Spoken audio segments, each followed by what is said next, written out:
Devlerin yerinde tutmaz sana. Gayet Atacan yapar bizi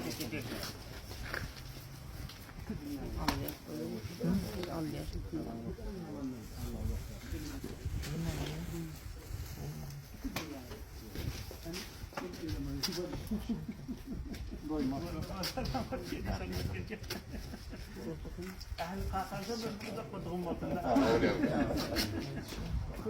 تيجي طلع ولا قمام والترانة ده بيلك كنا عيد بلتنا إن شاء الله كبسنا وعليكم السلام تمام أسلم لهم دينهم أسلم لهم دنياهم أسلم لهم آخرتهم نور الإيمان نور الهداية نور البركة halal çörek olacak, mehabbet olacak, bilgi olacak, uluyuğa varmak, küçüğüne rahmet olacak, salavat-ı şerif nur, dine münevvere canlı hasreti, nesillerin önüne yaptırsın. Namadın, dili haram, içi haram, fikri haram, zalimin şerrinden temelerini mahfuz et. Allahu la ilahe illahu